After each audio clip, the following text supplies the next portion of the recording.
The Play Action podcast is fueled by Picasso's Pizza, where every night is pizza night. Bill's training camp started out a little boring, which is not necessarily a bad thing in the NFL, but it got interesting this past week with James Cook starting a hold-in. Lance, we saw Cook at practice Sunday in a sweatsuit, not participating, told us afterwards that it was just business. But we have not seen him outside of a brief appearance Monday. Did not see him at all today. What do you make of this situation? I don't think it's going to end anytime soon, Katherine. You don't play this card unless you're committed to it. He seems like he's dug in. He's going to be holding in until the Bills meet his ask. We'll see if the Bills stay dug in terms of what they're willing to pay him. It's not surprising that James Cook would do something to try to leverage the contract he feels that he deserves. The surprising part of this for me, Katherine, is the fact that he practiced, I think it was 8 practices, and then he sat out. That's not usually how we see these contract hold-ins play out across the league. Yeah, the timing is what caught me a little off guard as well. Just like you mentioned, he came, he showed up, he was participating, said all the right things he acknowledged he showed up because he wants to get paid and didn't want to be fined. Certainly don't want to lose money when you're seeking more. But he also talked about how important it is to be with his teammates, how important training camp is. And this was all first or second day of camp, I believe. So to kind of pivot from that to a few days later deciding, you know what, I'm actually not going to be out there. I would love to talk to him again. I would assume his answer to everything would be business, as it was about 8 different times when I talked to him on Sunday. But the timing is unusual. For sure. And the interesting part of this, of course, Joe Brady, the Bills offensive coordinator, downplayed the impact it has in terms of them running their practices. They have Ray Davis. They have Ty Johnson, Frank George Jr., Darrington Evans. They have running backs they trust to run their system. The fact of the matter is, though, Katherine, during training camp, they start out with a big playbook, what I think Joe Brady referred to as the full menu, and they experiment throughout camp to whittle it down to what their offense is going to be during the season. It's tough to go through that process when you don't have your starting running back. Even though James Cook played 47 or 48% of the snaps last season, he's their number one guy, consecutive 1,000-yard rusher. He is a massive part of what they do. So to prepare for a season when you're already dealing with a bunch of injuries, it's not ideal to not have that guy on the field and practicing with your offense. No, and the Bills, starting with offensive coordinator Joe Brady, other players as well, they've said that they're treating this absence like an injury, but it's not. It's different. He's not on the field for practices.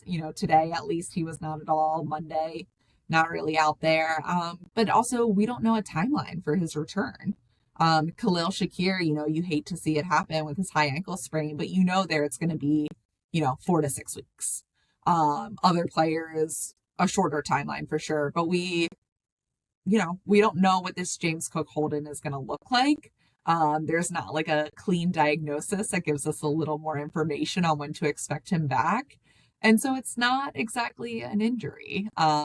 It's not an injury, but it's also not, you can't treat it exactly like one when there's so many unknowns. Yeah, and I think Brandon Beane's handled this in a very interesting way. He's been very careful with what he said in interviews about not only the negotiation. Most general managers across pro sports don't like to negotiate through the media. They keep themselves a little guarded. But he has every reason to say, hey, listen, James Cook doesn't even play 50% of the snaps. We love him. We value him. But there is a limit to what we're willing to pay given his role in this offense. Brandon Beane hasn't played that card. He's continued to say that he loves James Cook. He wants to keep him. He's doing everything he can, and they're going to keep pushing this forward to try to get a deal done. They're going to have to do something. I don't know what that contract looks like, whether it's just giving him more guaranteed money, but there is a gap to bridge here. And we still have a month until the season starts, Katherine, but time is ticking. It is. I think one positive is there doesn't seem to be a ripple effect on the rest of the team. They all still seem to have James Cook's back. We've talked to players and they're all saying they understand this is the business. They know he's putting in some work behind the scenes to stay ready. So I think it's a positive there hasn't been any fracturing there. When these things can get a little messy, but so far it's been very contained to James Cook and his camp and Brandon Beane. Katherine, we've seen about a dozen practices up to this point, a lot of those in pads, especially the last week and a half, but we finally get a preseason game. And I know people don't really love preseason football. For whatever reason, I'm sick. I really enjoy it a big part of that is all those guys who are fighting for roster spots. This is their opportunity to shine, especially with all the injuries. I'm really curious to see how many starters or even important depth players are going to be used, even for more than one drive in this game Saturday against the New York Giants. But among the whether it's a player fighting for a roster spot, a competition at a specific position, what are you most looking forward to seeing? I know that's it's a preseason game, I get it, but Saturday afternoon, it is going to be an interesting one, I think.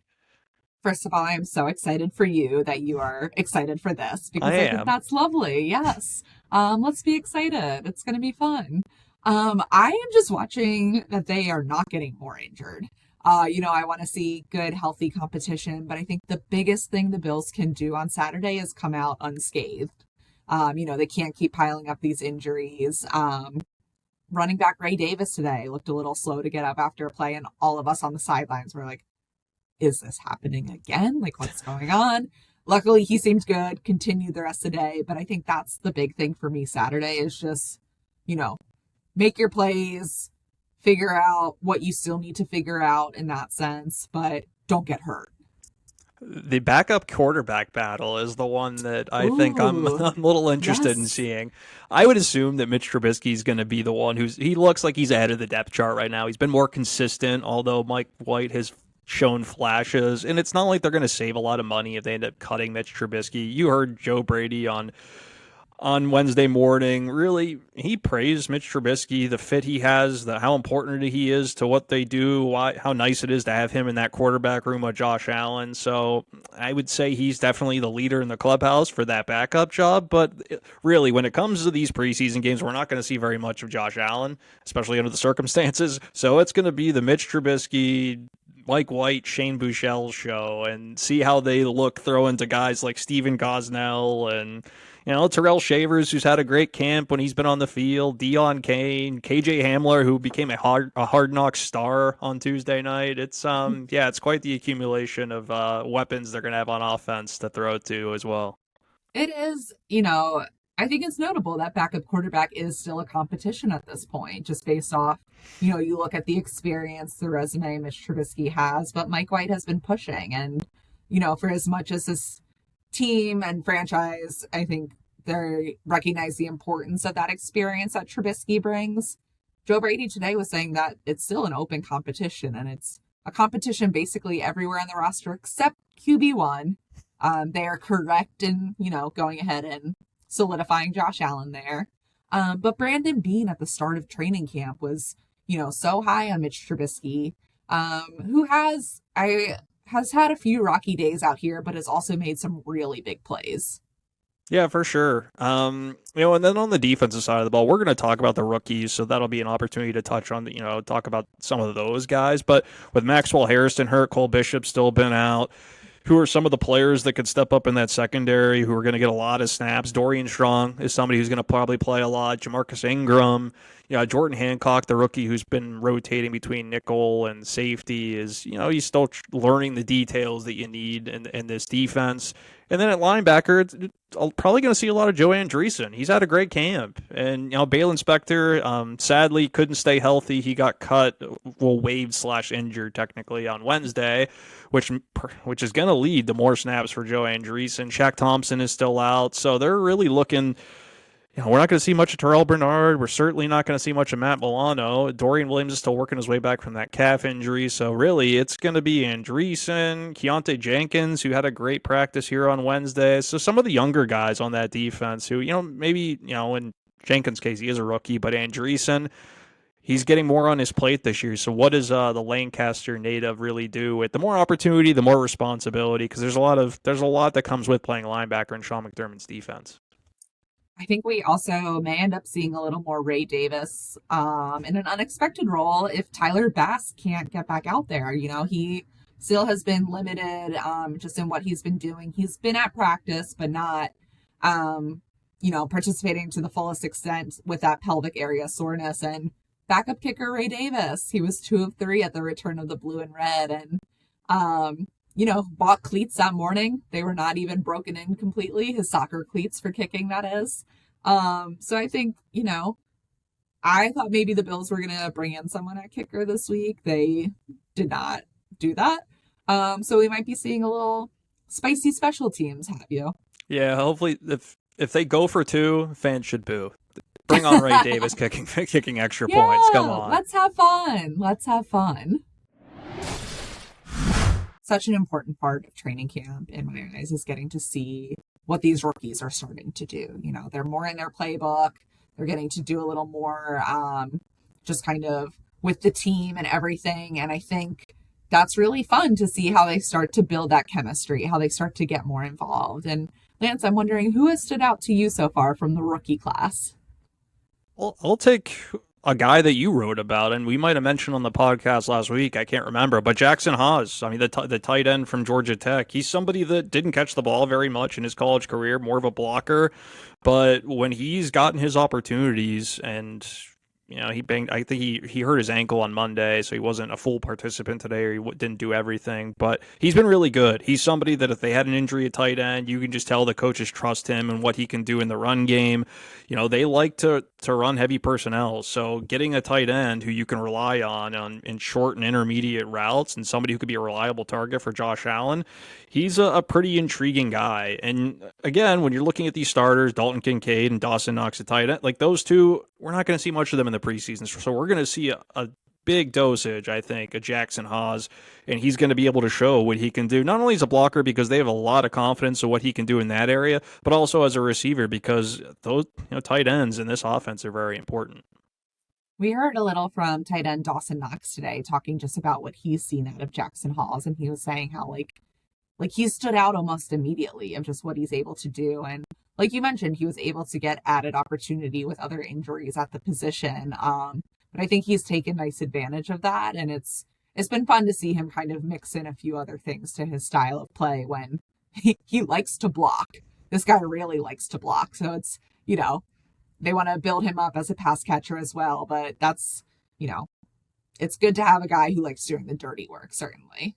Of course. They're in, the disappointing, well, one of the disappointing aspects of this camp so far, we haven't been able to see Caden Prather, the 7th round receiver they picked. So, you look on the offensive side of the ball, they've got some undrafted guys like Steven Gosnell, Chase Lunt, the tackle, somebody that'll be interesting. But on the defensive side of the ball, Katherine, is there anybody that you're looking forward to seeing, not only, Saturday, but just, who's impressed you at this point at camp and who you're interested in seeing how they develop as we move forward here? I want to see a little more Dorian Strong. He had a nice play today. He's had a few big plays throughout camp, but I think just giving him a little more chance to get woven into this defense. Bobby Babbage was pretty candid saying that he's going to get more reps with all the injuries at corner. And so I think just seeing, is it too big for him? Can he take advantage of it? What, does he rise to that level of play? That's what we're kind of seeing right now. And he's still learning, still growing, but I think he's been able to take some advantage there. And that's a good sign for this defense when guys are starting to pick up things. He's for sure. I mean, they needed depth at that position. You saw in the AFC Championship game that once injuries set in, they didn't trust the guys they had to put on the field. Kyer Elam being the most notable of that group. So to be able to develop depth, Ingram's back for another year. He's had a good camp, just by my measure, the way I've looked at things. Cam Lewis is having a great one. So that secondary, it's tough to not have Cole Bishop healthy, but DeMar Hamlin's back, so you have some depth there. So that group's going to be tested for sure.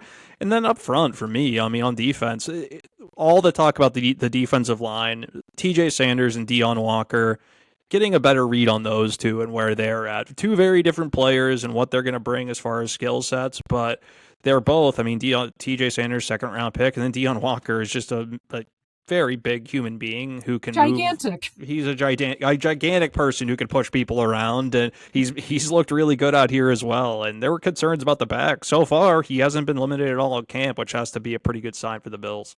I think that's so critical. You know, when we were first talking about it with Brandon Beane post-draft, I was kind of like, okay, this feels a little gambly, but so far it's been paying off. So I want to give a quick props. One-Day Owens, he is just competitive. You know, I don't know what that's going to look like with that safety room, but I think once the pads went on, you kind of saw a different level of aggressiveness out of him. And that's, you know, someone fighting for a roster spot. That's what you want to see. Yeah, for sure. And he's somebody who can help you on special teams. And, you know, Bobby Babich, when he spoke to us on Monday morning, he had mentioned that the rookies, you know, a lot of them are going through some growing pains, but also Derek Forrest, the veteran safety they brought in for depth. So it's not like there's opportunity there for somebody like Owens, even though he's undrafted, an undrafted rookie, to earn his way and earn a spot on this team, because it's not like, you know, some of the guys that were expected to be above him in the depth chart. It's not necessarily, the gap isn't as wide as you may have thought it was coming in. 100%. We have so much that we'll be watching for this weekend in the preseason game and then following back up next week. Make sure you're subscribing wherever you get your podcasts and listening on buffalonews.com, and we'll be back with y'all next week. Treat your team to the most flavorful pizza on game day at Picasso's Pizza. 4 great Western New York locations: Williamsville, West Seneca, Lancaster, and Blaisdell. Picasso's. We are Buffalo's Pizza since 1980. Order online today at picassospizza.net.